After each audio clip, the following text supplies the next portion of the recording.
Muling tiniyak ni Pangulong Ferdinand R. Marcos Jr. ang patuloy na hakbang ng kanyang administrasyon para tulungang magkaroon ng magandang pamumuhay ang mga Pilipino. Samantala, pinatututukan din ng punong ehekutibo ang pagpapabilis sa mga infrastructure project sa mga probinsya. Si Kenneth Pasyente ng PTV sa Balitang Pambansa.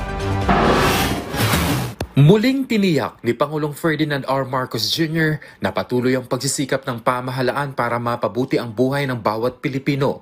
Sa kanyang pagdalo sa trabaho para sa Bagong Pilipinas Job Fair sa Iloilo, sinabi ng Pangulo na isa sa target ng pamahalaan sa mga ganitong aktibidad ay mabigyan ng trabaho ang mga Pilipino na tugma sa kanilang kakayahan. Dahil po kuminsan ang nagiging problema sa naghahanap ng trabaho, yung kakayahan ng tao ay hindi bagay doon sa trabaho na ina-applyan nila. Kaya tinutulungan namin sila para naman babagay doon sa kanilang kakayahan, sa mga yung kanilang itinatawag na skill set na mapupunta sila sa tamang trabaho. Bukod sa pagbibigay ng trabaho, tuloy din anya ang paghahatid ng mga murang bilihin sa pamamagitan ng Kadiwa Stores na isinasabay na ngayon sa mga job fair. Yan ay para maging accessible ang pangunahing mga pangangailangan sa mga komunidad gaya ng murang bigas. Bukod pa riyan ang cash payout ng mga benepisyaryo ng mga programa ng DSWD.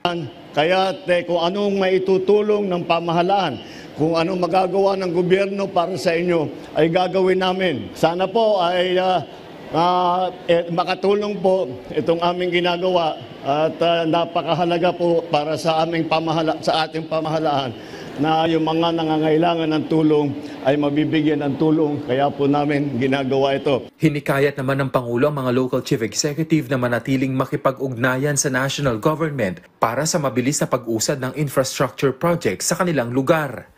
Punto ng Pangulo, sila ang mas nakakaalam sa pangangailangan ng kanilang lugar kaya mahalaga ang kanilang mga ideya sa ganitong proyekto.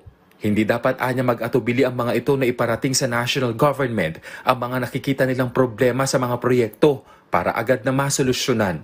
Kabilang sa update na ibinigay sa Pangulo sa Regional Development Council meeting ay ang mga major infrastructure projects sa Western Visayas, kabilang na ang rehabilitasyon at improvement ng Boracay Circumferential Road at ang Halahur River Multipurpose Project Stage 3. Binigyan din ang presidente ng updates ukol sa Panay-Guimaras Negros Island Bridge Project, Panay Railway System, Boracay Bridge Project at iba pa. Mga proyektong ayon sa Pangulo ay mahalaga kaya dapat ay matutukan. Mula PTV Manila, Kenneth Pasyente, Balitang Pambansa.